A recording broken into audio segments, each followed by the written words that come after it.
우리 다 같이 평화 인사를 나누겠습니다. 하나님의 평강이 예배드리는 모든 분들에게 가득하시길 바랍니다. 아멘. 서로 돌아보시면서요.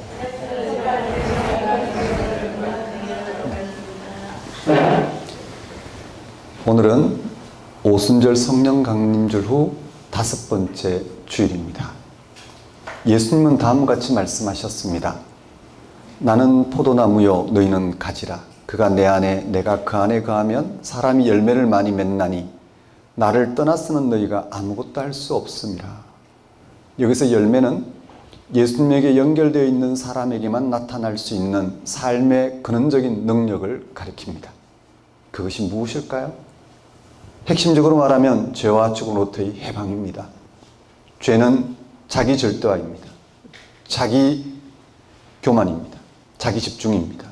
자기를 신의 경지까지 높이려는 욕망입니다.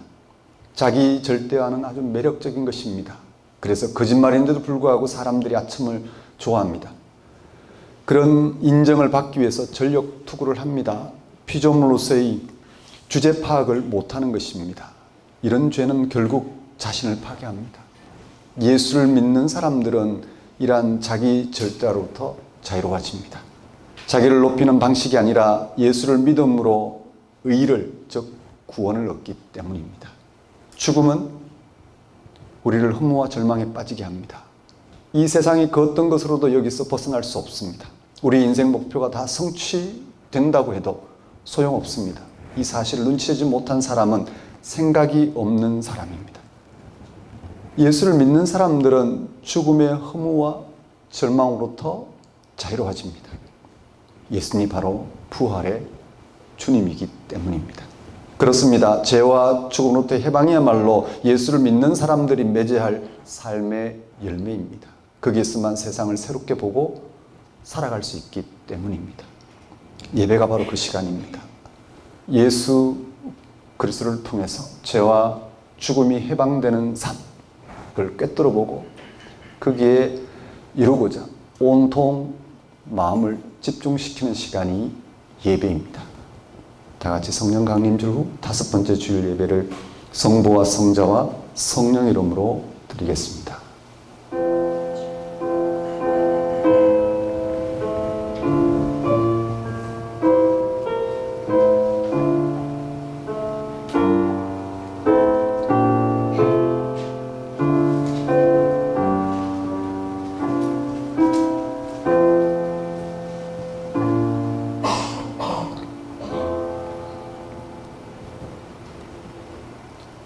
여호와는 나의 목자시니 내게 부족함이 없으리로다. 그가 나를 푸른 풀밭에 누이시며 실만한 물가로 인도하시는도다.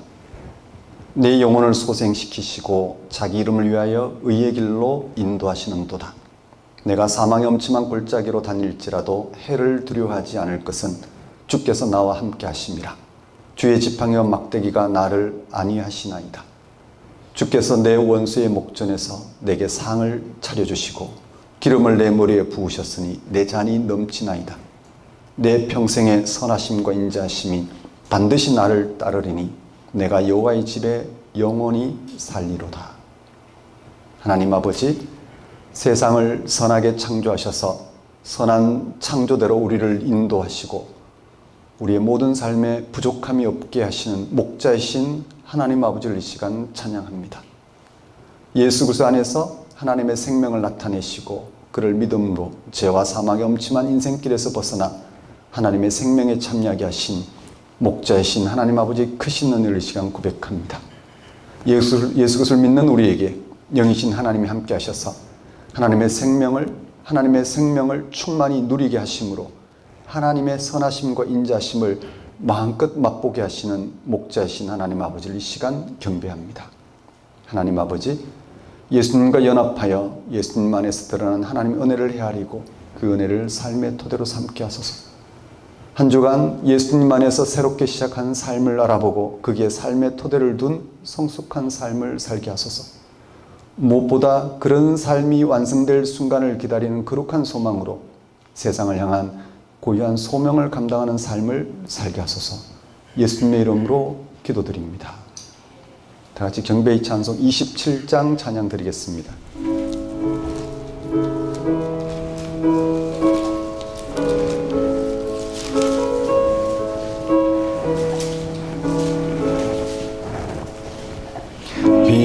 빛나고 높은 보좌와 그 위에 앉으신 주 예수 얼굴 영광이 해같이 빛나네.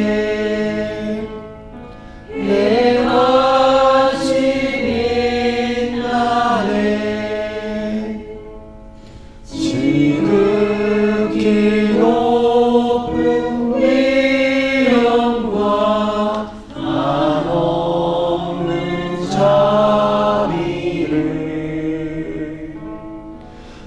무천사 소리 합하여 늘 찬송 드리네. 늘 찬송 드리네. 영주를 나를 살리려 그 영광 떠나서 그 부끄러운 십자가 날 위해 지셨네. 날 위해 지셨네. 나 이제 생명 있음은 주님의 은혜요. 저 사망 권세 이기니 큰 기쁨 넘치네. 큰 기쁨 넘치네. 주님의 보좌 있는데 전한 몸 이르러 그 영광 몸소 배울 때 내 기쁨 넘치리. 내 기쁨 넘치리.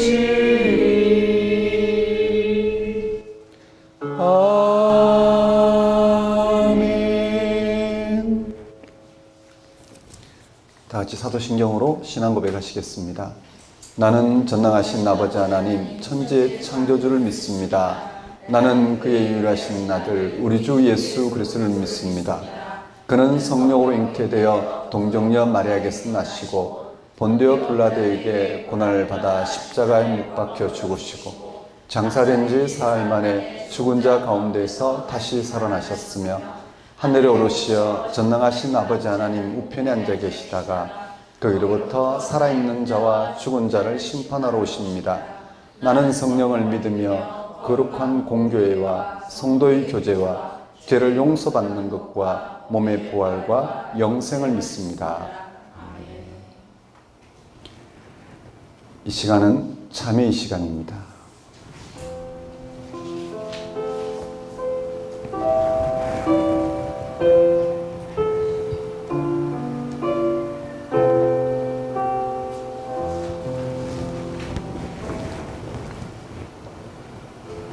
성경은 예수 그리스도를 믿는 자마다 영생을 얻게 하려 하심이라고 선포합니다.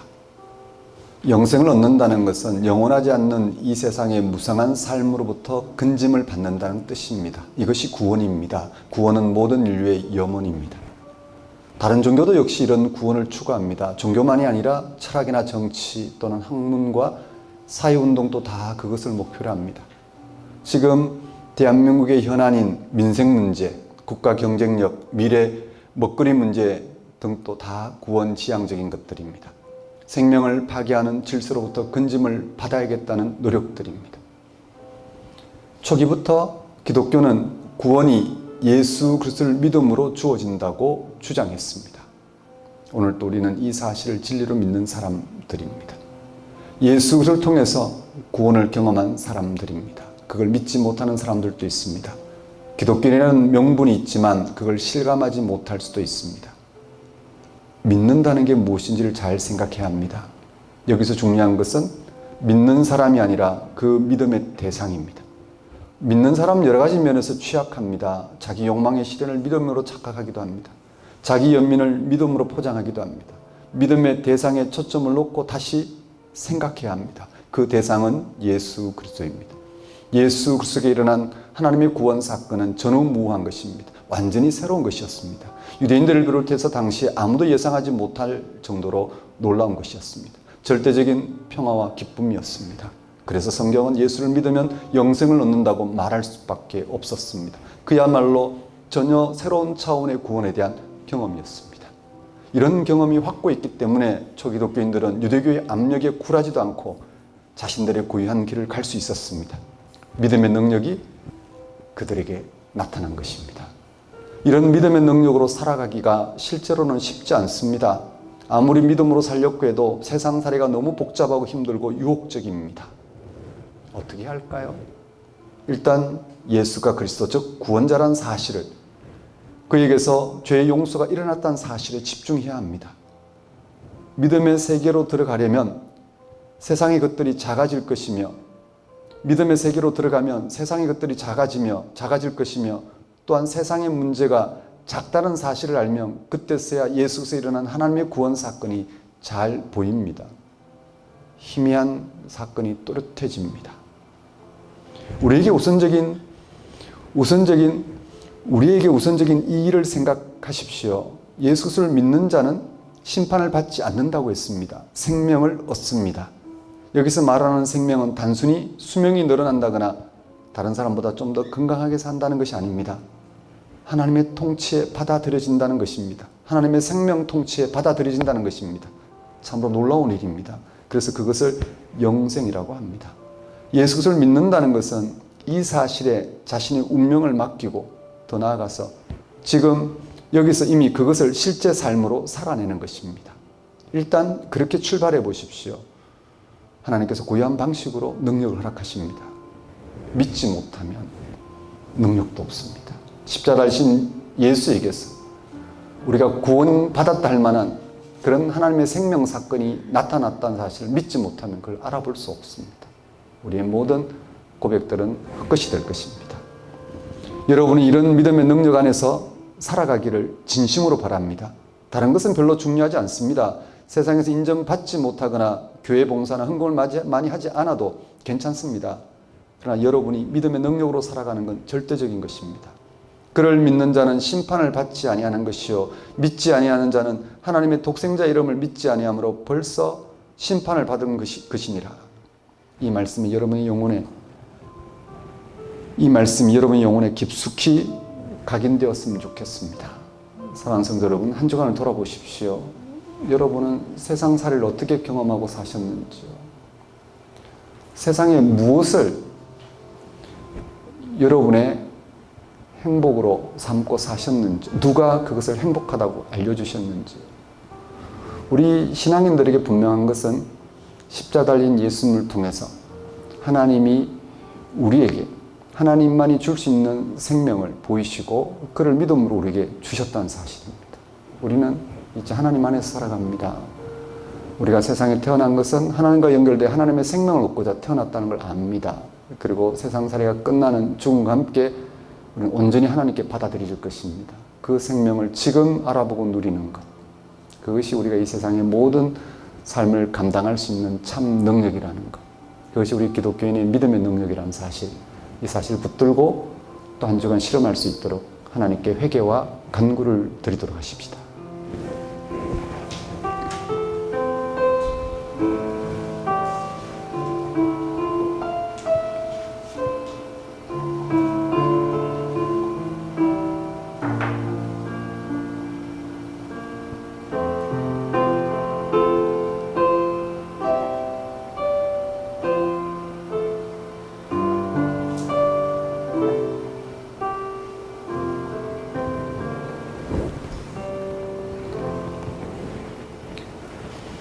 하나님 아버지, 우리와 똑같은 육신의 몸으로 우리의 죽음을 먼저 당하시면서까지 죽음에서 건지시는 하나님의 생명을 드러내신 그 예수 그리스도의 사건을 통하여 우리도 우리의 생명이 영이신 하나님께 있다는 사실, 그래서 죽을 우리의 육신의 삶이 하나님의 생명으로 거듭나는 것이 하나님이 예수님을 통해서 보이신 생명 사건이요, 그를 믿음으로 우리가 얻어야 할 참 생명임을 오늘 또 굳게 붙들고 세상을 바르게 대하며 살아갈 수 있도록 인도하여 주옵소서. 예수님 이름으로 기도드립니다. 다 같이 영광송 2장 찬양 드리겠습니다.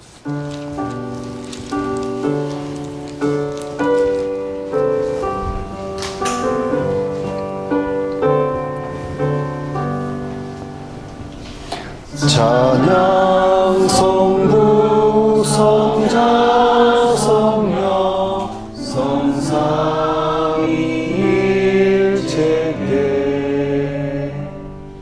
영원 무궁하기까지 영광을 돌리세. 영광을 돌리세.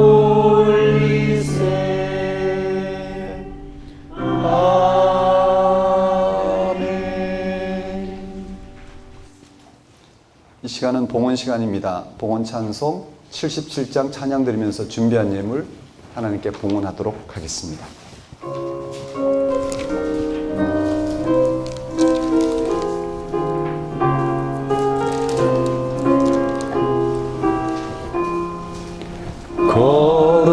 거룩하신 하나님, 전능하신 아버지, 우주 만물 창조하신 살아계신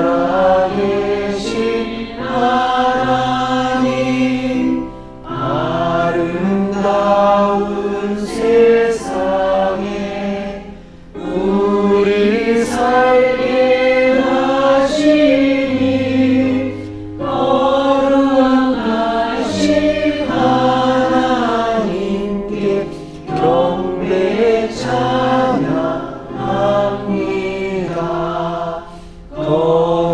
거룩하신 하나님, 자비하신 아버지, 모든 죄를 용서하신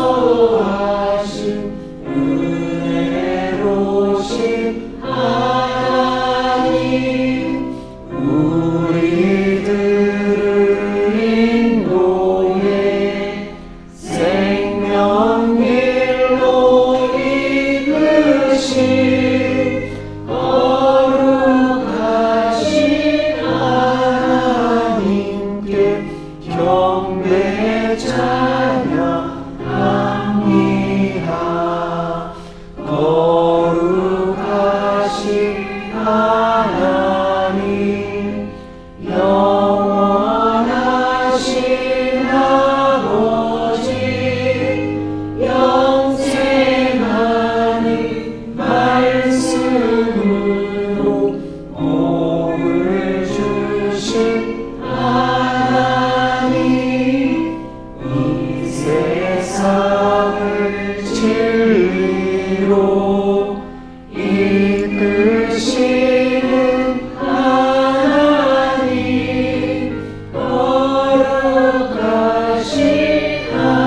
하나님께 감사 찬양합니다.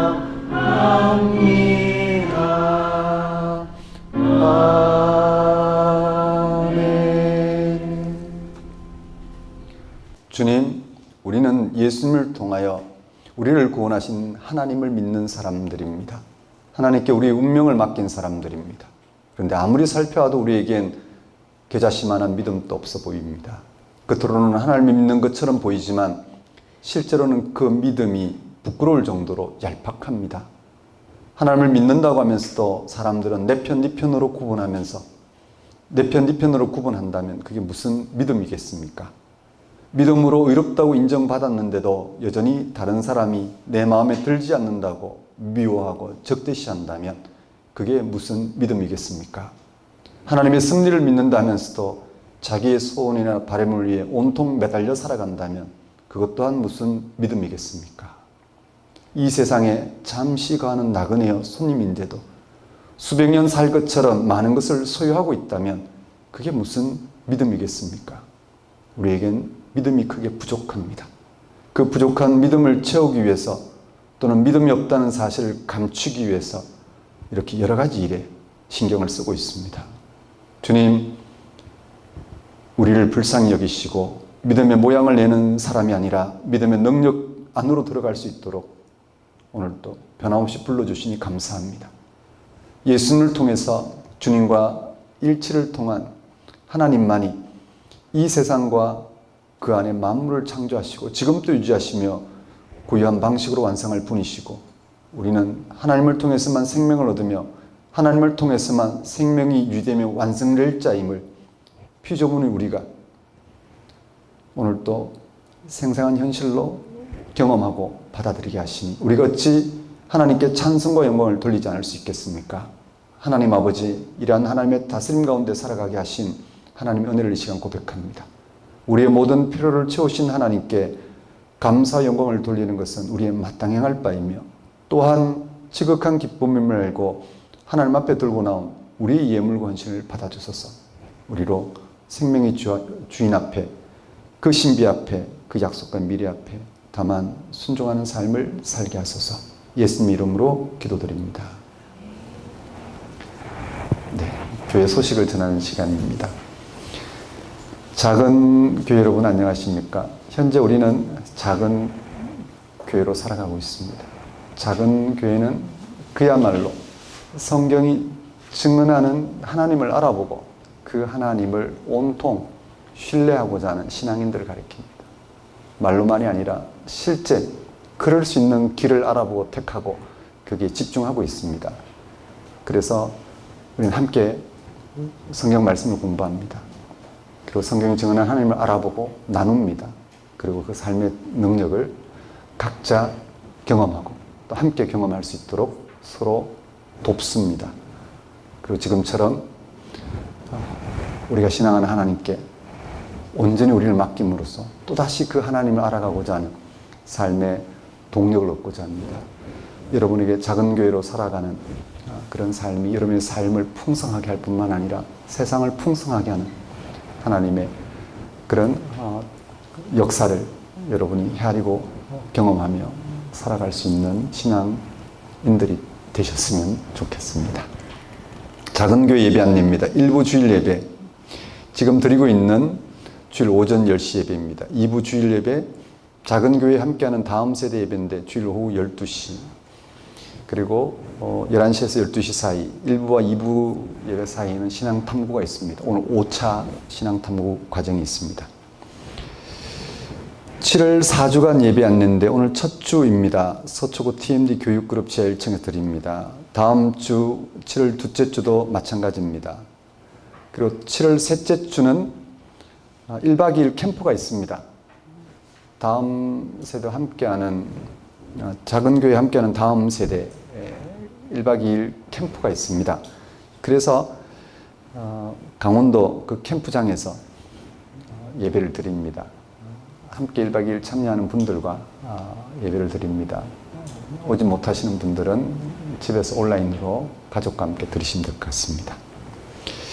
2025년 넷째 주도 광고를 해야 되겠군요. 7월 넷째 주는 구리시 갈매동에서 캐릭터 브릿지에서 드립니다. 세 번째 광고입니다. 2025년 작은 교회 함께하는 다음 세대 신앙탐구 6번째 시즌인데 오늘 5차가 있고 다음 주 6차 과정입니다. 그리고 셋째 주 1박 2일 캠프가 진행이 됩니다. 1박 2일 캠프가 진행이 되고 구체적인 캠프 참여 명단은 다음 주에 공지하도록 하겠습니다. 그리고 가이드 신앙탐구 공부 6차 과정은 오는 금요일 저녁 10시에 있습니다. 그리고 네 번째 광고입니다. 주기도를 통해 배우는 기도에 관한 특강을 진행하고 있는 중입니다. 어제 일부 특강을 했습니다. 일부 기도는 무엇인가를 함께 나눴습니다. 그리고 오는 토요일 2부 기도의 실제 주기도를 우리가 공부하고 또 주기도대로 또 우리는 기도해 보고자 합니다. 다음 주도 어제 참여하셨던 분들 빠짐없이 참여해 주시면 좋겠습니다. 그리고 6월 재정보고입니다. 수입은 11조 300여만 원, 감사헌금 340여만 원입니다. 해서 640만 원입니다. 지출은 교회 운영, 목회, 강의시, 온라인 강의에서 350여만 원이고 사역비는 사역자 4분 사역비로서 160만 원입니다. 그래서 지출은 약 500여만 원입니다.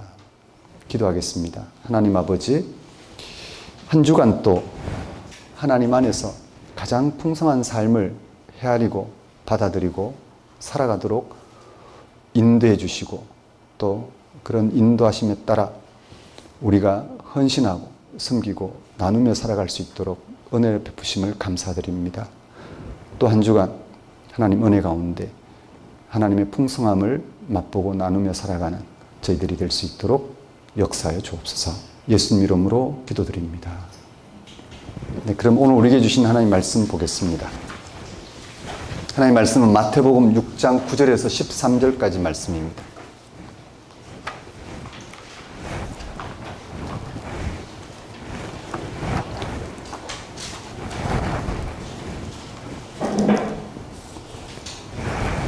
마태복음 6장 9절에서 13절까지 말씀 제가 받들어 봉독하겠습니다. 그러므로 너희는 이렇게 기도하라. 하늘에 계신 우리 아버지여, 이름이 거룩히 여김을 받으시오며 나라가 임하시오며 뜻이 하늘에서 이루어진 것 같이 땅에서도 이루어지이다. 오늘 우리에게 일용할 양식을 주시옵고 우리가 우리에게 죄 지은 자를 사하여 준 것 같이 우리 죄를 사하여 주시옵고 우리를 시험에 들게 하지 마시옵고 다만 악에서 구하시옵소서. 나라와 권세와 영광이 아버지께 영원히 있사옵나이다. 아멘. 하나님 아버지, 오늘 선포하는 말씀을 통하여 작은 교회가 하나님 말씀을 듣고 들은 대로 하나님과 올바른 관계를 맺고 살아갈 수 있도록 올바른 기도의 자리에 서는 그런 시간이 될 수 있도록 인도하여 주옵소서.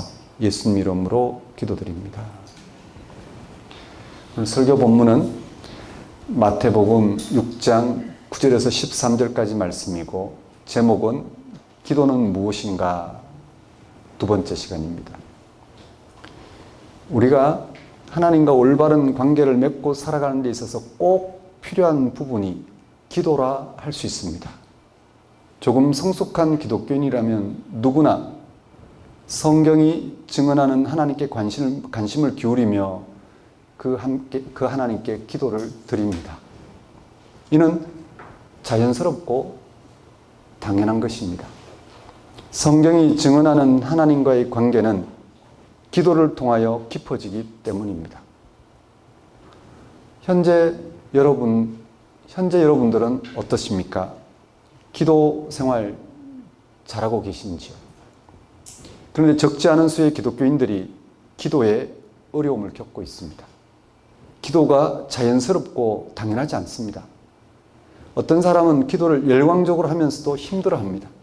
새벽 기도부터 시작해서 철야 기도, 40일 작전 기도, 릴레이 기도, 금식 기도 등 할 수 있는 대로 기도에 힘씁니다. 그렇게 하지 않으면 불안해야 합니다. 또 그렇게 하려니 일상생활을 제대로 할 수 없어서 또 힘들어합니다. 또 어떤 사람들은 기도하는 것 자체를 힘들어합니다. 여기에 몇 가지 이유가 있습니다. 기도한다고 세상이 별로 달라질 게 없다고 생각합니다. 바빠서 기도를 드릴 수 없습니다. 한국교회에 나타나는 기복주의적인 기도 현상이 마음에 들지 않아서 기도하고 싶어 하지 않습니다. 또 기도를 드림으로써 하나님 뜻을 바꿀 수 있는 게 아니니 기도의 필요성을 느끼지 못합니다. 기도를 드리지 않아도 괜찮게 사는데, 행복하게 사는데 아무런 지장이 없다고 생각합니다. 그래서 그다지 기도하고 싶은 마음이 들지 않습니다. 기도를 열광적으로 하거나 기도하는 것 자체를 힘들어하는 현상들은 기도가 무엇인지 잘 몰라서 일어나는 것입니다. 기도가 무엇인지를 알면 자연스럽고도 당연하게 기도하게 됩니다. 많이 한다, 적게 한다는 개념이 아니라 그저 각자의 분량대로 기도하게 됩니다. 여러분은 기도가 무엇이라고 생각하십니까? 기도는 기독교인만이 것이 아닙니다. 원시 종교를 포함한 다른 모든 종교에서도 필수적인 요소입니다. 그렇다면 우리 기독교의 기도는 다른 종교와 같은 것일까요? 그렇지 않습니다. 신약 성경은 우리 기독교의 고유한 기도에 대해 두 가지 관점에서 가르쳐주고 있습니다. 하나는 잘못된 기도를 반박하는 것입니다. 복음서에서 예수님은 위선자의 기도와 중언부언한 자의 기도를 비판합니다. 위선자는 자기의 기도로 하나님과 결합되어 있다고 주장합니다. 그는 자기의 기도로 사람들에게 존경을 받거나 인정받기를 원하며 자신이 생각하는 의로움을 과시합니다. 이런 위선자의 기도에 대해 예수님은 그들은 자기 상을 이미 받았느니라라는 말씀으로 비판하셨습니다. 중언부언하는 자는 하나님과의 관계에 집중하는 대신에 자신이 원하는 바를, 바라는 바를 많은 말로 구구절절 구합니다. 이런 중언부언한 자의 기도에 대해 예수님은 다음과 같이 비판하셨습니다. 구하기 전에 너희에게 있어야 할 것을 하나님 너희 아버지께서 아시느니라. 예수님은 이렇게 잘못된 기도에 대한, 이러한 잘못된 기도에 대한 구체적인 예로 바리새인과 세리의 기도를 제시합니다. 바리새인은 기도의 대상인 하나님과 올바른 관계에서 벗어나서 자신과 사람들만 염두에 둔 기도를 합니다. 자신이 얼마나 경건하게 살아갔는지, 그리고 사람들이 그것을 얼마나 인정해 주는지, 그래서 하나님으로부터 자신은 그렇지 않은 사람보다 더 인정받아야겠다라는 그런 간구를 합니다. 반면에 세리는 자신의 죄를 의식하며 은총을 간구함으로써 하나님과 연결을 위한 기도를 합니다.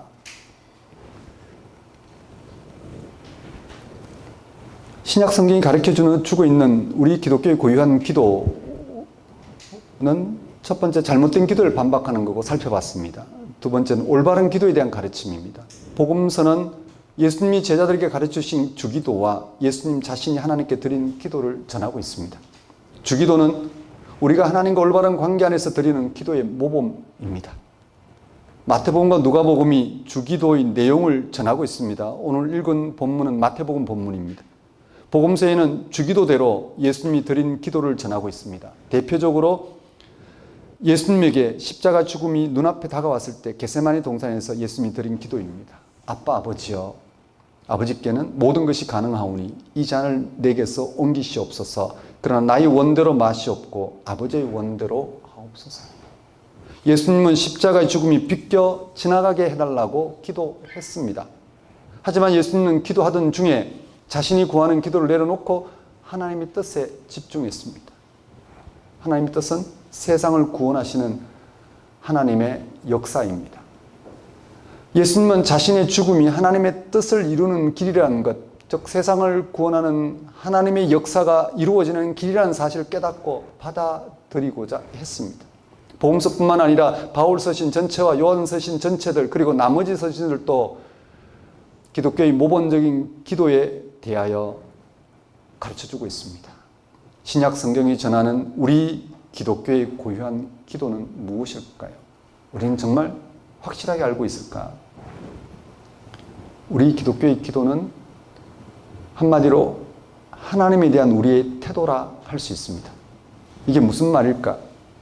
우리 기독교의 기도는 하나님이 지금 우리와 함께 하신다는 사실에 근거하고 있습니다. 하나님이 지금 우리와 함께 하신다는 것은, 하나님이 지금 우리와 함께 하신다는 것은 하나님이 우리를 위하여 고유한 일을 고유한 일을 행하고 계시다는 뜻입니다. 우리는 그것을 한마디로 또 구원이라고 말하죠. 하나님은 예수 그리스도 안에서 우리를 향하여 구원을 약속하시고 베풀고 계십니다. 하나님이 지금 우리와 함께 하신다는 사실이 분명하다면, 하나님이 우리를 향한 구원을 베풀고 계시다는 사실이 분명하다면, 하나님이 예수 그리스도를 통해서 우리가 절대적으로 필요로 하는 그 구원을 베풀고 계신다는 사실이 분명하다면 우리는 어떤 태도로 살아갈까요? 당연히 우리는 지금 우리와 함께 하시는 하나님을 의존할 것입니다. 하나님이 약속하시고 베풀고 계신 구원을 감사하고 그것이 이루어지기를 간구할 것입니다. 다른 그 무엇보다 말입니다. 하나님에 대한 이런 태도가 기도입니다. 지금 우리와 함께 하신 하나님에 대하여 우리가 취하는 그런 태도 말입니다. 이런 우리의 기도는 지금 우리와 함께 하신 하나님에 대하여 더욱 올바른 태도를 취하도록 돕습니다. 그 이유는 이렇습니다. 첫째, 우리는 기도를 통하여 우리의 소원과 기대가 하나님의 구원에 참여하고자 하는 것인지 어긋나는 것인지를 분별할 수 있기 때문입니다. 둘째, 우리의 기도를 통하여 우리는 기도를 통하여 우리 자신에게 진짜 필요한 게 무엇인지를 깨닫게 되기 때문입니다. 셋째, 우리는 기도를 통하여 지금 우리와 함께 하시는 하나님이 약속하시고 베푸시는 구원을 더욱 감사하고 그것이 이루어지기를 간구하게 되기 때문입니다. 이처럼 기도는 우리 기독교인들이 하나님과 올바른 관계를 맺고 구원에 참여하는 삶을 살아가는데 아주 중요한 삶의 태도를 할 수 있습니다. 우리가 알아본 하나님과의 그 관계를 깊이 하는데 아주 중요한 신앙 행위라 할 수 있습니다. 이렇게 기도는 우리가 하나님에 대한 올바른 관계를 맺고 그 구원에 참여하는 데 필수적입니다. 그런데도 우리가 기도를 잘 모르거나 기도하지 않는 이유는 무엇일까요? 그 이유는 분명합니다. 지금 하나님이 우리와 함께 하신다는 사실을 낯설어하거나 의심스러워하기 때문입니다. 우리의 삶이 하나님과 필연적인 관계를 맺고 있다는 사실을 확신하지 못하기 때문에 기도에 관한 생각 또한 모호합니다. 그래서 다른 종교와 같은 열광적인 기도 모습을 띠든가 아니면 냉소적인 태도를 취하든가 합니다. 하나님이 우리의 삶에 어떻게 관계를 맺고 계시는지 하나님이 우리 삶에 어떻게 관계를 맺고 계시는지 불확실한 만큼 기도의 필요성도 느끼지 못합니다. 하나님의 존재에 대한 의문이 있는 만큼 우리가 일상에서 기도하는 것도 그만큼 힘듭니다. 그래서 많은 사람들은 기도하지 않습니다. 하나님이 지금 우리와 함께 하신다는 것을 낯설어하거나 의심스러워하는 이유는 뭘까요? 오늘 많은 사람들이 흔히 생각하는 것처럼 하나님과 우리의 관계가 불확실해서 그런 걸까요? 하나님이 그저 우리의 상태에 따라서 왔다 갔다 하시기 때문에 그럴까? 하나님이 우리의 삶에서 멀리 떨어져 계셔서 그럴까요? 그렇지 않습니다. 우리가 그렇게 생각하거나 느끼는 것은 우리 자신에게 문제가 있기 때문입니다. 우리가 하나님이 지금 우리와 함께 하신다는 사실을 진지하게 생각하지 않거나 외면하기 때문입니다. 그래서 우리가 하나님에게 멀어지기 때문입니다. 이런 일이 왜 벌어지느냐 하면 우리가 자신이 원하는 삶을 위해 하나님과 필연적 관계를 맺고 살아가는 것을 좀 귀찮아하기 때문입니다. 자신이 우선이기 때문입니다. 우리가 우리의 욕구대로 살아가기 위해 하나님에게 등을 돌리기 때문입니다. 우리 기독교인들도 세상 사람들처럼 세상살이에 파묻혀서 살아가면 어떻게 될까요? 우리가 하나님과 관계 안에서 자신의 삶을 바라보지 않고 바라보는 대신에 자신의 계획과 목적을 달성하며 살아가면 우리는 어떻게 될까?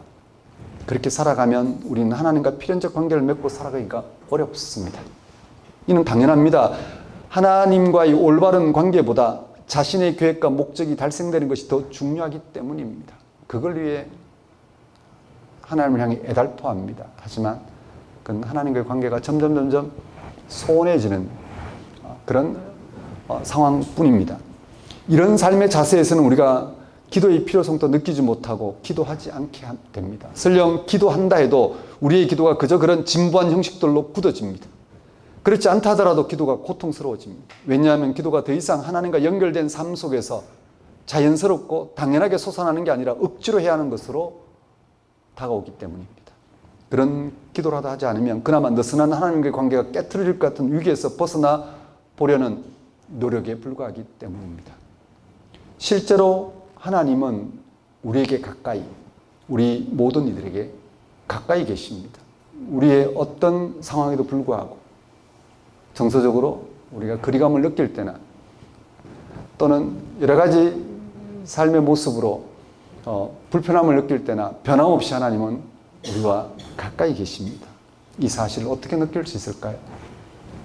우리가 우리의 삶을 지탱해주는 신비에 대해, 우리의 생각을 초월하여 존재하는 세상의 신비에 대해 주의 깊게 통찰하고 배우려고 한다면 우리는 하나님이 우리 가까이 계시다는 사실을 느낄 수 있습니다. 한번 생각해 보십시오. 우리의 삶에는 그 어느 것도 당연한 게 없습니다. 우리가 지금처럼 존재하는 것도 당연한 게 아닙니다.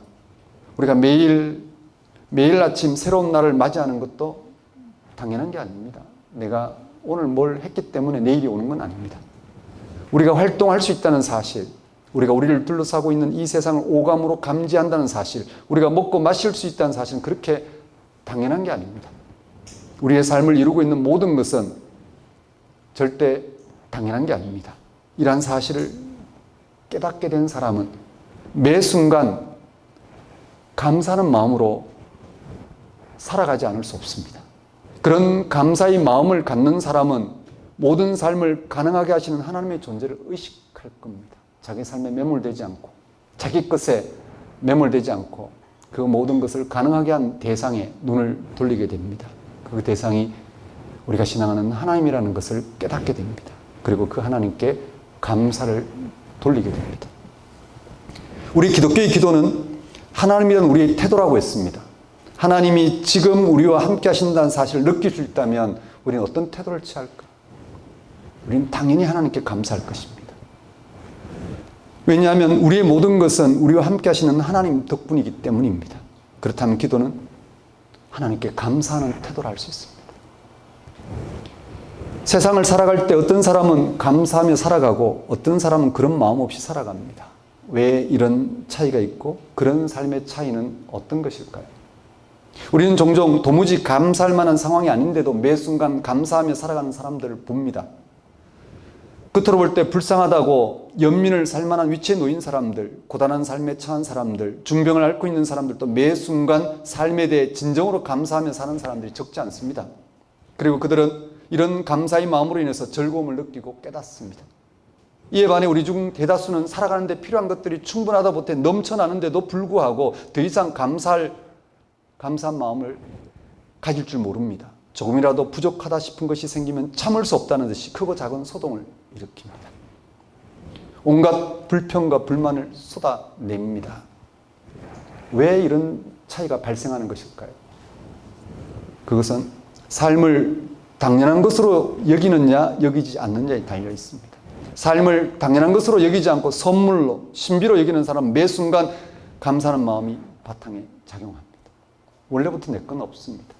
잘났든 못났든 하나님이 허락하신 인생입니다. 그리고 그 인생의 신비를 그는 놓치지 않고 바라봅니다. 그런 사람에게는 매 순간이 감사함입니다. 그렇지 않은 사람보다 다른 사람보다 좀 불편하다 하더라도 그것보다는 지금 나를 존재하게 한 삶의 신비가 더 절절하기 때문에 기본적으로 감사하는 마음이 그 바탕에 작용합니다. 반면에 삶을 당연한 것으로 여기는 사람은 감사할 줄 모릅니다. 물론 잘 되는 것, 문제 해결되는 것을 감사한다 하지만 근본적으로는 자기 것을 내세워 거기에 뭐를 더 보태고자 하는 마음 때문에 감사하는 마음이 작동하지 않습니다. 실제로 우리의 삶에는 당연한 게 주어지는 것이 하나도 없는데도 감사하는 마음을 품지 않습니다. 이 사실을 매 순간 절실히 깨달을 수만 있다면 감사하는 마음으로 즐겁게 살아갈 수 있습니다. 감사할 줄 아는 이런 마음이 모든 기도의 실제적인 토대입니다. 동의되십니까? 기도라고 하면 많은 경우에 사람들이 우선 간구를 생각합니다. 그러나 기도는 그런 간구와 일치하지 않습니다. 기도에는 여러 형식들이 있습니다. 감사 기도는 여러 형식의 기도 중에 하나입니다. 하지만 모든 기도는 감사하는 마음을 바탕으로 이루어집니다. 이런 감사의 마음은 말로 표현되지 않을 수도 있고 우리가 감사해야 할 구체적인 조건 없이도 가능합니다. 생명에 대한 소박한 감사의 마음만으로도 우리는 절로 노래가 나올 만큼 기쁨으로 충만한 기분을 가질 수 있습니다. 이러한 감사의 마음은 이미 기도입니다. 이미 하나님 앞에 드리는 기도입니다. 이러한 마음은 우리의 창조주신 하나님을 말없이 찬양하는 것이기 때문입니다. 인간의 문제는 이런 감사하는 마음을 모른다는 데 있습니다. 사도 바울이 말했듯이 하나님께 영광을 돌리지도 않고 감사하지도 않는 것이 인간의 근본적인 문제입니다. 우리의 모든 감사가 창조주 하나님에 의해 감사하다는 사실을 진지하게 깨닫게 된다면 우리는 하나님께 감사하고 싶을 것입니다. 하나님이 이런 삶을 허락하셨다는 사실 앞에, 그리고 이런 삶을 돌보신다는 사실 앞에, 이런 삶과 함께 하셔서 하나님의 생명을 덧입게 하신다는 사실 앞에 우리는 다른 어떤 것보다 감사하는 마음으로 우리의 삶을 대할 것입니다. 그런 우리는 이미 하나님께 감사하고 있다 할 수 있겠습니다. 그런 우리는 하나님을 경배 찬양하고 싶어 합니다.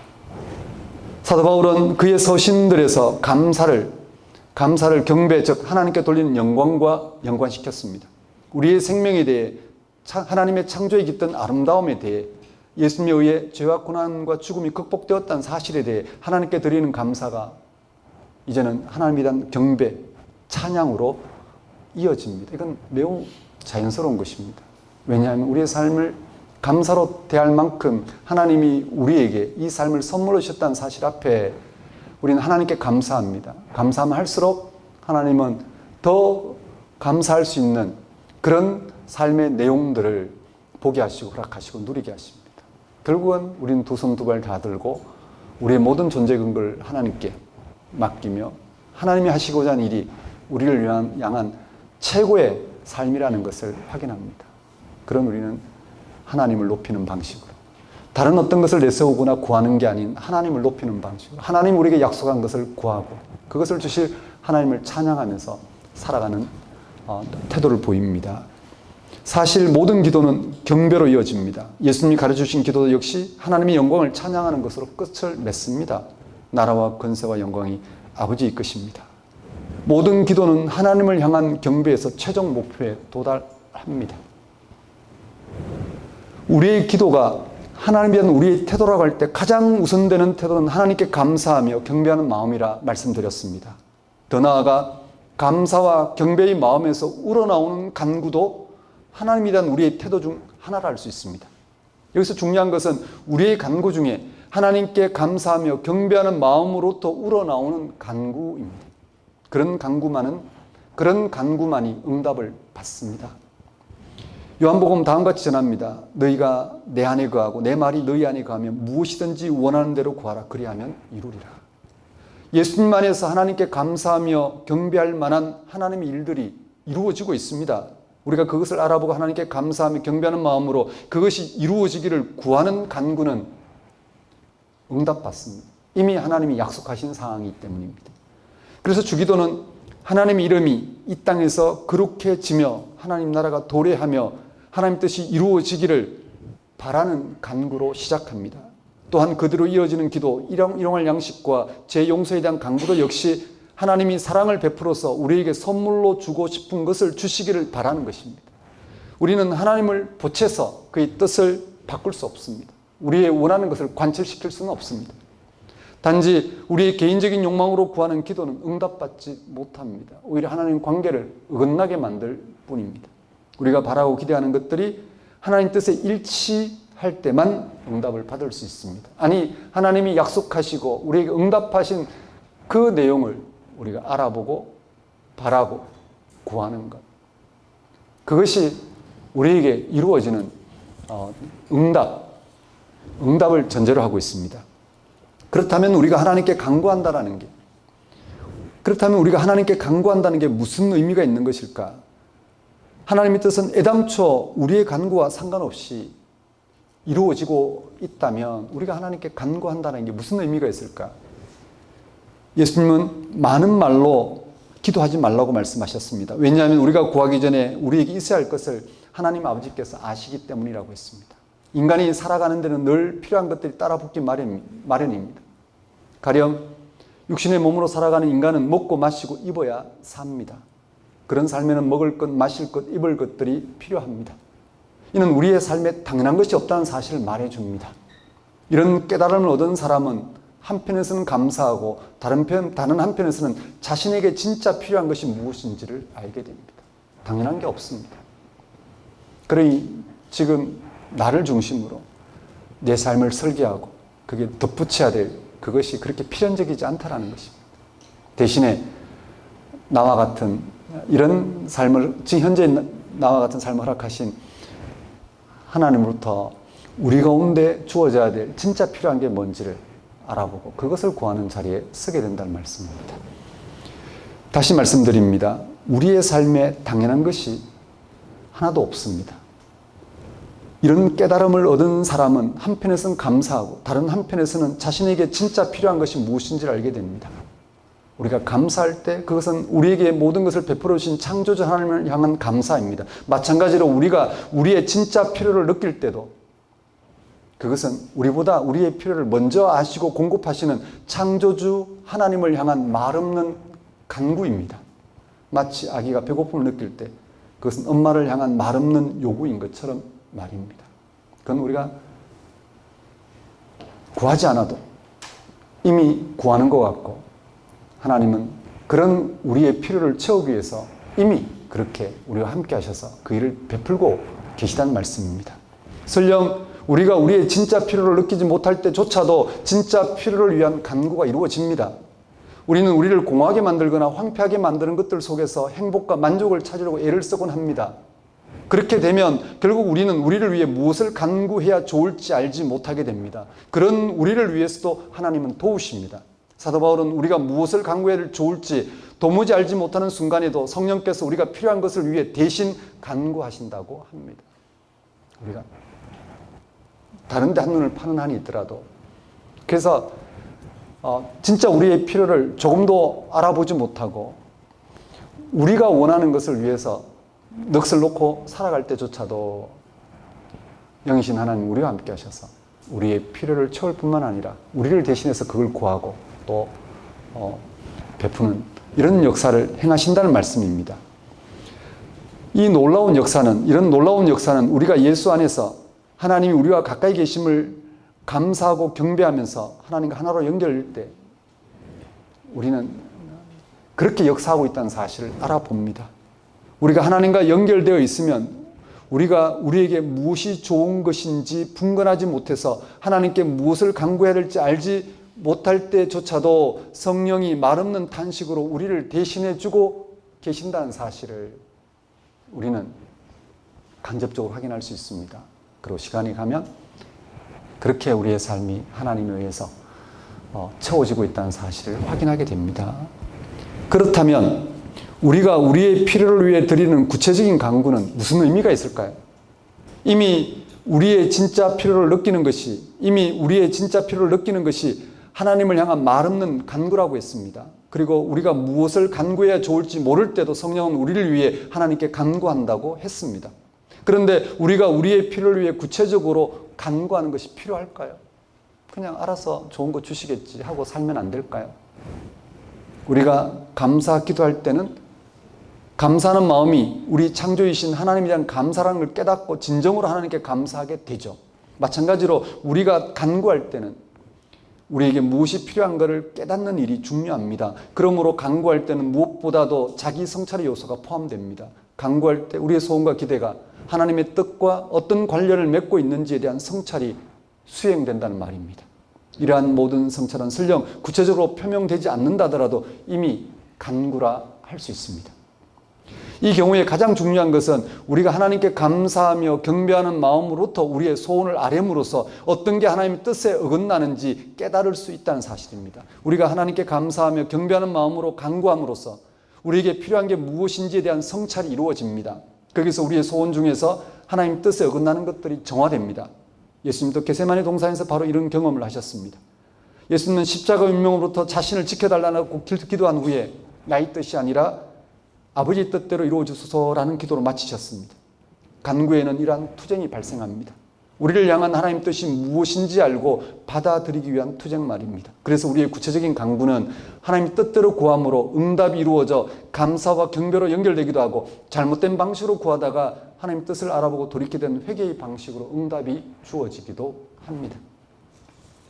중요한 것은 기도가 뭔지를 알아야 됩니다. 올바른 기도가 무엇인지를 알고 그 올바른 기도를 붙들고 기도하는 가운데 우리는 그 기도에 충분히 몰입하지 못해서 우리가 바라는 그런 삶을 향해서 간구를 또 하게 됩니다. 하지만 올바른 기도를 알아보고 그 기도를 드릴 때 우리는 우리가 필요로 하는 것이 그렇게 우리를 위해 필요한 것이 아니라는 것을 알아봅니다. 그리고 하나님께 설득당하고 올바른 기도를 통해서 우리 함께 하신 하나님에 의해 우리가 맛보는 그런 어떤 삶의 능력을 통해서 우리는 정말 우리가 필요로 하는 것이 무엇인지를 알아봄으로써 그걸 구하는 기쁨으로 우리는 전환이 됩니다. 그래서 올바른 기도를 안다는 게 그렇게 중요하다는 것입니다. 자, 하나님께 감사하고 경배하는 마음에서 우러나오는 간구는 결국 다른 사람을 위한 중보 기도로 연결됩니다. 이는 당연한 연결이라 할 수 있습니다. 우리의 간구는 우리만을 위한 것이 아닙니다. 모든 사람을 위한 것입니다. 올바른 간구는 이기적인 마음으로 자기만을 위한 것이 아니라 하나님 뜻을 구하는 것이기에 다른 사람과의 상호관계가 포함될 수밖에 없습니다. 그래서 우리는 주기도를 드릴 때 우리의 일용할 양식과 우리의 죄에 대하여 용서를 구합니다. 즉 자기만의 밥과 자기만의 용서를 구하는 게 아니라 다른 사람의 구원을 위해서도 기도하는 것입니다.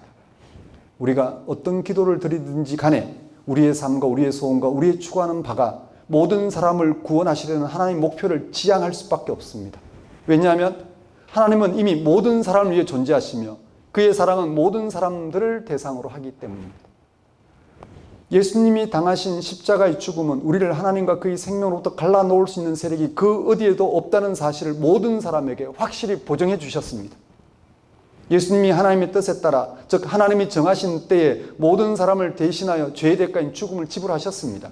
이처럼 하나님이 모든 사람을 구원하기 위해 모든 사람을 사랑으로 대하셨다면, 그리고 예수 그리스도가 모든 사람을 위해 돌아가셨다면 우리 기독교인들도 역시 모든 사람을 위해 살아갈 수밖에 없습니다. 우리의 감사와 경배와 간구는 모든 사람을 대신해서 드려집니다.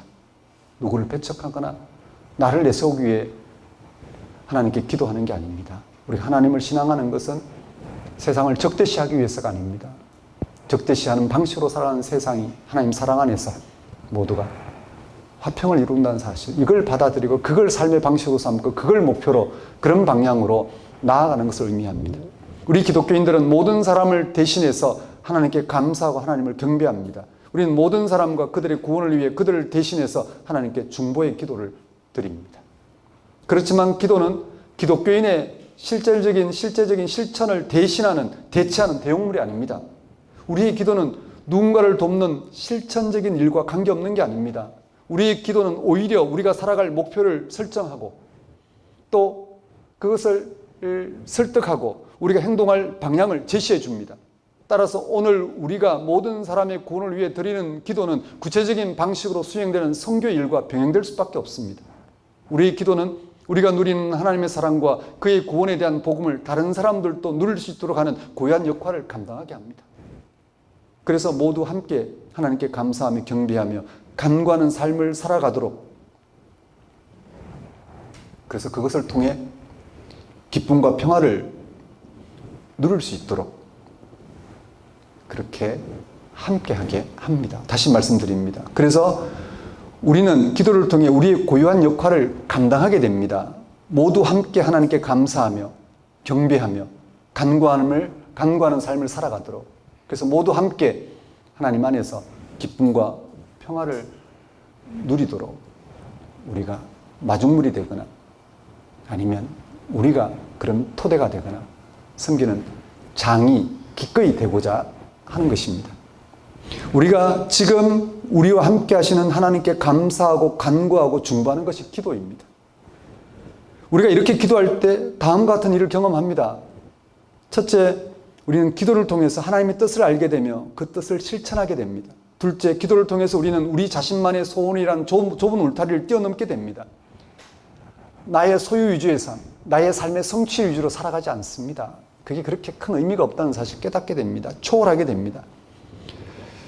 모든 사람을 향해 훨씬 더 많은 감사와 희망을 품게 됩니다. 셋째, 이렇게 우리 자신을 초월하게 하는 것은 우리를 하나님과 하나로 맺어주신 성령 때문입니다.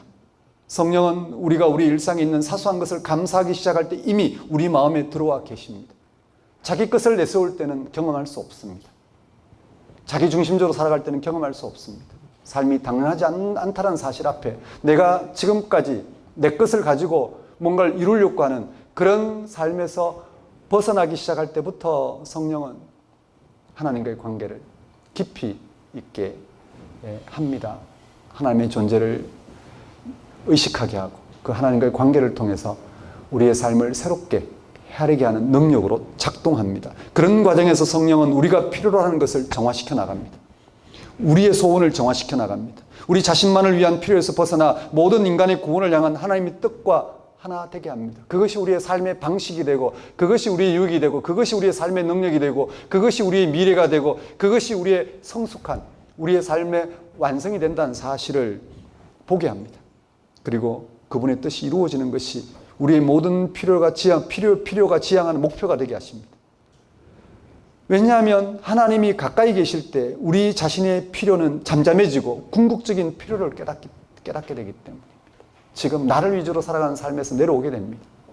그리고 하나님과의 관계 속에서 하나님이 우리를 향해서 행하시고자 하는 그 하나님의 구원이 나의 실제적인 필요가 되고 그것이 모든 이들의 필요가 된다는 사실 앞에 기꺼이 자기중심적인 삶을 포기하게 된다는 말씀입니다. 이처럼 우리가 우리와 함께 하신 하나님께 감사하고 간구하고 중보하는 것이 우리 기독교의 고유한 기도입니다. 그런 기도를 통하여 우리가 하나님과 올바른 관계를 맺고 모든 인간의 구원을 향한 하나님 뜻과 일치하여 그것을 우리의 삶의 목표로 삼고 살아가게 하는 성령을 우리는 경험합니다. 하나님은 성령을 주시겠다고 했습니다. 그런 성령을 세상을 잊게 하고 또 생명 충만하게 하고 또 생명 완성이 되게 할 그 성령을 모든 일에 모든 이들에게 생명을 공급하시는 그 성령을 우리는 받음으로써 우리의 삶은 또 다른 능력 가운데 하나님의 고유한 능력 가운데서 우리의 삶을 헤아리고 살아가게 됩니다. 이것이 우리의 기도이고 기도해야 하는 이유입니다. 모든 이들을 향한 구원이 바로 우리가 바라야 될 가장 필요한 것인 걸 알고 그것을 위해서 우리 중심적으로 살아가는 삶을 내려놓을 만큼 그렇게 하나님의 뜻을 하나님의 생명을 경험하게 하는 사건이 기도이고 기도해야 될 이유입니다. 이 한 주간 또 하나님께 감사하고 간구하고 중보하는 기도를 통해서 하나님과의 관계가 깊어지는 시간 되시길 바랍니다. 그래서 더 이상 우리의 필요를 구하는 방식의 삶이 아닌 하나님이 우리를 향해서 채우시는 그 궁극적인 필요를 위해서 살아가는 삶을 통해서 나만이 아니라 모든 이가 하나님이 우리를 향해서 공급하신 것을 필요로 하는 그래서 거기에서 삶이 점점 극복되어가는 그런 삶을 확인하고 살아가시는 한 주가 되셨으면 좋겠습니다. 기도하겠습니다. 하나님 아버지 이 시간 함께 나눈 말씀을 통하여 하나님과의 관계가 깊어지는 참된 기도를 드리는 저희들이 될 수 있도록 인도하여 주옵소서. 더 이상 열광적인 종교적 현상으로서의 기도가 아니고 또 냉소적인 기도에 대한 태도도 아닌 그저 하나님을 신앙한 이들로서 자연스럽고 당연한 기도를 드림으로 하나님과의 관계가 깊어져 우리의 삶을 새로운 국면으로 전환하고 나아갈 수 있도록 인도하여 주옵소서. 예수님 이름으로 기도드립니다. 다 같이 결단의 찬송 364장 찬양 드리겠습니다. 다 같이 일어나셔서 결단의 찬송 364장 찬양 드리겠습니다.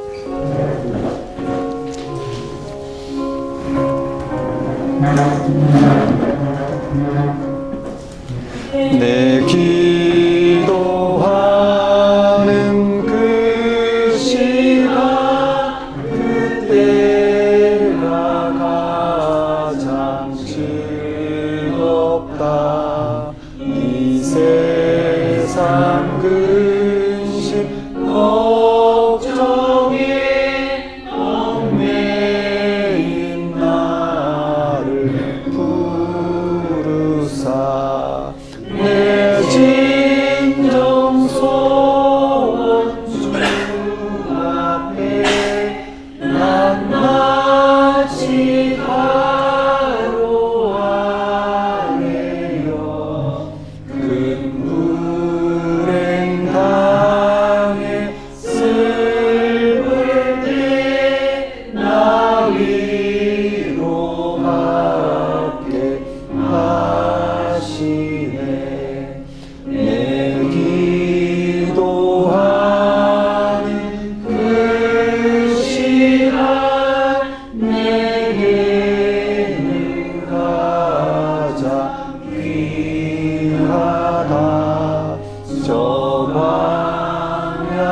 세상을 끝없이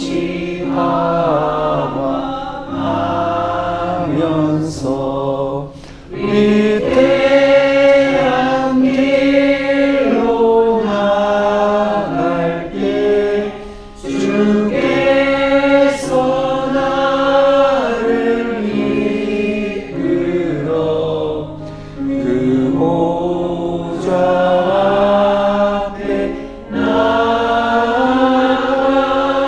그 은혜 받게 하시네. 내 기도하는 그 시간 그때가 가장 즐겁다. 이때 거친 큰 죄로 내 마음 심히 아파도 참 마음으로 뉘우쳐 가슴 힘없이 아뢰며 주 나를 위해 복주사 새 은혜 부어 주시네. 내 기도하는 그 시간 그때가 가장 즐겁다. 주 세상에서 일찍이 저 요란한 곳 피하여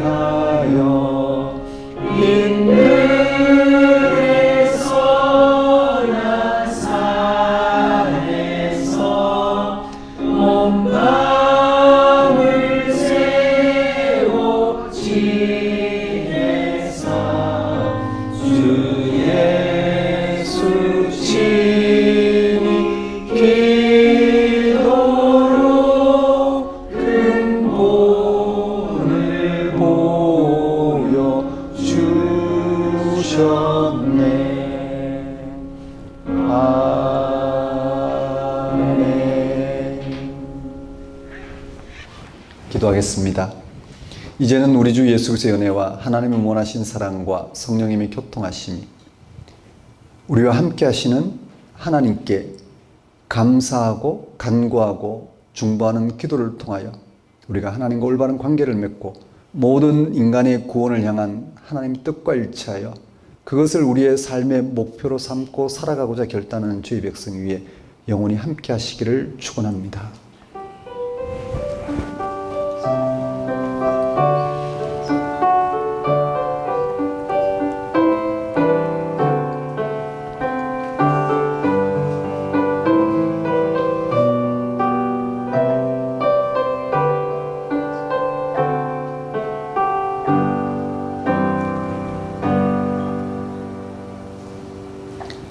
예배를 마치겠습니다.